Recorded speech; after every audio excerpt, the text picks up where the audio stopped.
الترجي قادم على رهانات دوليه ومحليه.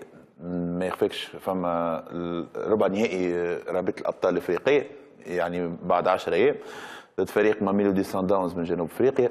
باش يكونوا زوز مباريات قويين برشا، ذهاب واياب. باش تبدا الترجي الذهاب في سان داونز والعوده هنا في رادس. باش يكونوا مباريات كبيره. الترجي رجع للكلمه اللي قلناها في الحلقه الفارطه، يحب يسترجع الهويه نتاعو.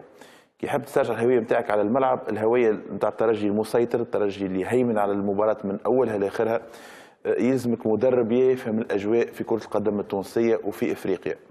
اللي ريناه في المدرب اللي فات ما كانش معناتها ما كانش خدمته خايبه الحقيقه، باش ما نغلطوش الناس، لكن فما بلغتنا احنا بتاع تونس التحرحيره، ناقصوا التحرحيره نتاعنا.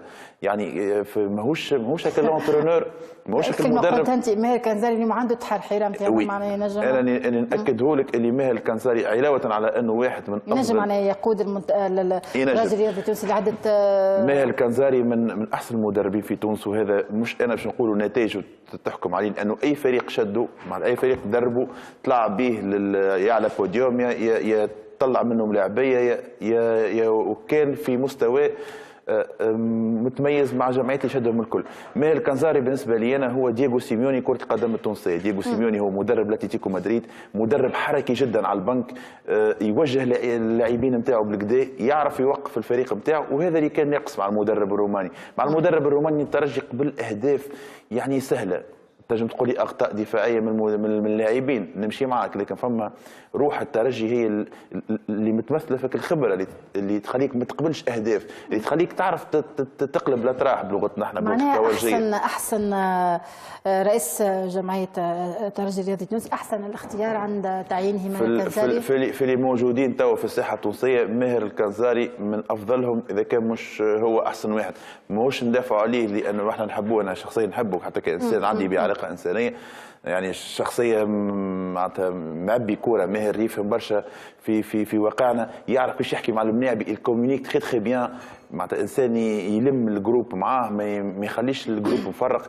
في الوقت الحالي ماهر الكنزاري هو احسن خيار للترجي في ظل المشاكل نتاع الفقدان الهويه اللي عند الترجي. انا قلتها برشا، لموني وصوني برشا كلام، وعلاش تقول هكا، علاش فقدان الهويه. فقدان الهويه لانه اللي يتفرج في الترجي من عام 98 كما الحاله نتاعنا تفرج فيها من عام 98 99 تفهم اللي الترجي عندها ايدونتيتي بالفرنسيه. يعني كي تهبط تفهم اللي لي دو زاريير نتاعها راهم يعديوا 70% من المباراه القدام، البلوك ديما طالع.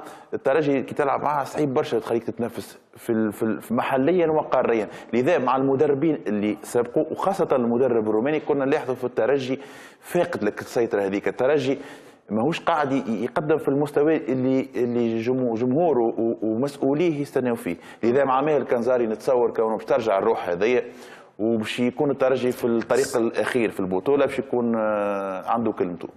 اليوم على غرار الترجي الرياضي التونسي